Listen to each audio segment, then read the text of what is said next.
Happy Halloween, everyone. It's that time of year again. It means it's time for scary stories. And I have one I'd like to share. In fact, it's my only scary story. So let's get right into it. So this happened maybe a year and a half ago now, and I still think about it a lot. It was shortly after my grandma died.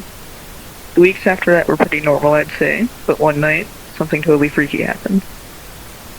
You see, that night I was having a lot of trouble falling asleep, and after about an hour, I was finally starting to calm down, and my thoughts finally stopped racing. And that's when it happened. As I began to drift off to sleep, I heard a voice whisper in my ear. It said in a kind of raspy, airy tone. It's actually pretty difficult to describe, but that's my best approximation. Definitely felt like it was less than an inch away from me, whatever it was. Upon hearing it, my eyes sprung open, and I froze in shock. Nothing. After a minute of nothing else happening, I sat up and scanned my room. Still nothing. I got up and checked every last nook and cranny of my room, and still found nothing. I turned on the light and checked my lizard to see if she was awake. Maybe she had made the noise. She tends to make weird slithering sounds when she moves, and maybe I just misheard her. Nope. Fast asleep. I thought about bringing it up to my parents, who could still have been awake, but they probably wouldn't believe me. Probably would have thought I made it up. So, I was still slightly disturbed. I had nothing else I could do, and I climbed back in bed and went to sleep. That's the end of my story, and if you read the title, you can probably already see where this is going.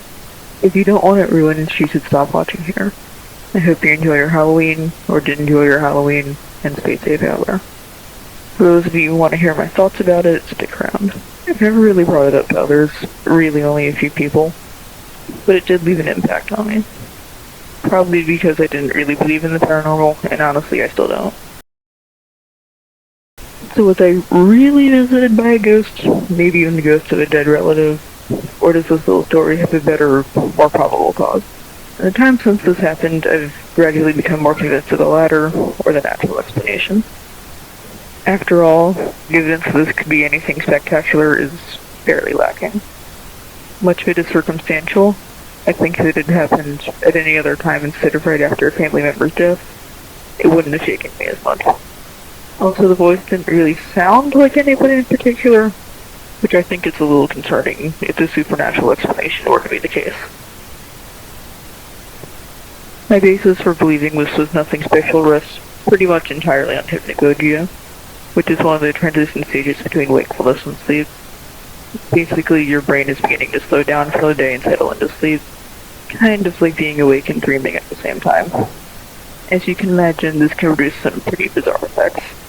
I think we're all familiar with hypnopompia, the waking version of this, which has given us stories of sleep paralysis and seeing shadow people when we wake up. Hypnagogia is pretty much the same thing, but instead you're falling asleep. A classic example is that feeling of falling, which is called a hypnagogic jerk. I hate when that happens. Others are sleep paralysis, seeing things in the corner of your eye, seeing images, feeling a presence, and various sounds.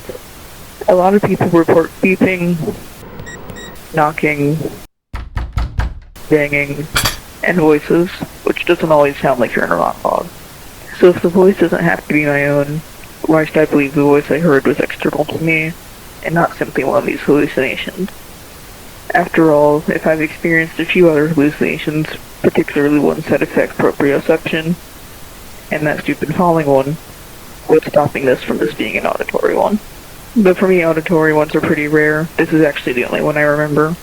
They become more common under high stress, and as I said, I was dealing with racing thoughts and still in a grieving period, which leads me to believe it was just a hallucination. I'll leave a few links below if anyone wants to read a little further into this, but this is an explanation I'm happy with for now. Sure, it's not the exciting explanation, but it's the one that makes most sense. That's it for this video. I'm aiming to have it out by Halloween, but we'll see if that comes to fruition. But anyway, thanks for watching, and have a safe Halloween, and if Halloween is over by the time this comes out, have a nice day, I guess.